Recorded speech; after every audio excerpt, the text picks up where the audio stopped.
Life in Denver means being around a lot of people and sometimes struggling to find a place to live. In the mountains, there are fewer people, but housing can be even more expensive, especially for people who work to support the ski industry. 9 News Mountain Newsroom reporter Matt Renew looks at the problem and how Summit County is trying to solve it. From his Summit County office. In our annual survey of Summit County residents, County Manager Gary Martinez says a big problem around here, when asked what the most important problem facing Summit County today is, has always been workforce housing. The topic of workforce housing was number one, once again this year. Something that as the snow starts flying this season, has become much worse. We're hearing from business owners all over the county, including ski areas, that this is shaping up to be the most difficult season yet. With more demand for affordable rentals than there is supply. We are well behind what the amount of affordable housing necessary is to satisfy the demand. Right now, when it comes to rentals and how landlords get their money, there are still long-term rentals. Thanks. But there are also more short-term rentals to tourists, which mean more people and often more money. I think word's definitely catching on about Summit County. Tony Vescuso has another reason why housing's gotten so tough. The housing's getting way more expensive. There's no jobs to pay the wages to equal out how much rent would be. After 5 years, he says this season, oh man, has been the hardest yet. No options. So much so, Dustin Blanton just moved to the Keystone area from California. Yeah, I thought it was gonna be pretty easy, but it was ended up really extremely rough. And when he couldn't find a place to live, his truck had to do. I spent one night here with me and my puppy. Both managed to find housing, but Dustin was ready to roll back to California. We were about to head back to California on the last day. And Gary says that's what they're trying to avoid. That is a huge problem. Summit County residents just voted to keep funding affordable housing. And that money has been used for a variety of things in the housing area. It funds our housing authority. And Gary says Breckenridge has built a number of housing units, with Summit County set to start on a major project of their own. It'll be 45 acres. Which will eventually help, but the real challenge now is getting through this season. Ski resorts like Keystone and Winter Park are adding bunk beds or twin beds to make the most of the space available. In Denver, people in the toughest spot of all are senior citizens. Moving can be traumatic, and it isn't easy for them to just look for a new job in a new city if housing gets to be too expensive. 9 News reporter Steve Stager looks at solutions for some of the most vulnerable people in the housing crunch.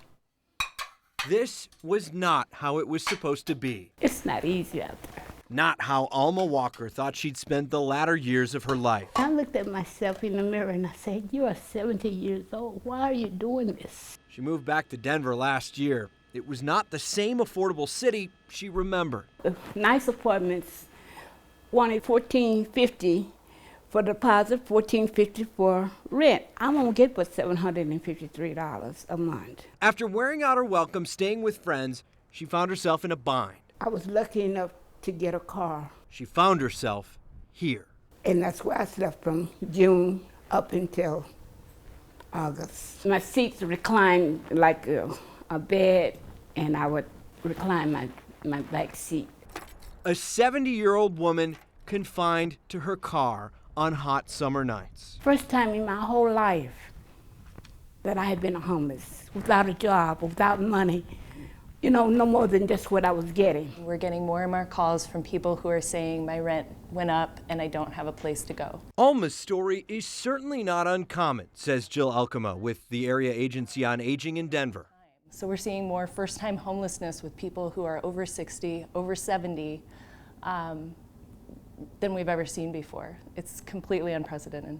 Elkema says the high cost of housing is creating an impossible situation for seniors on fixed incomes. They could go back to work, but it's really difficult to find a job sometimes, not just because of the ageism, but what do you do about transportation? Colorado is the 4th fastest growing state in the country, and Elkema says by 2030, 1 in 4 Coloradans will be over the age of 60, many of them in the same position as Alma, with flat incomes and growing housing costs. There are solutions in place, but they're 1 or 2 or 3 years off, and we have the problem happening immediately. She says more affordable housing is on the way, but it may take years to get here. And in the meantime, seniors have to think outside the box. Do you have someone you could live with? Have you thought about expanding your search area? or turn to an organization for help, like Alma did. I was happy. I cried. I shouted. I was the happiest person in the world. Senior Support Services in Denver helped find her this studio apartment right in her price range. The subsidized cost, about $200 a month. I went and took my first rent check September. And I was so proud that I cried because I was happy. I'm happy. Now she has a place she's proud to call home and some advice for anyone going through what she did. Have a positive mind and thank God for every day that you wake up, that you have somewhere to lay your head. According to the state demography office, the number of people 65 and older in Colorado will more than double by 2030, from more than 500,000 in 2010 to 1.2 million in 2030. So the challenges for seniors will only continue to grow. When we come back on A Place to Call Home, a conversation with Denver Mayor Michael Hancock. By the city saying we're going to be active, we're spurring activity in the marketplace. He says he has a plan to provide affordable housing in the years to come. Will it work?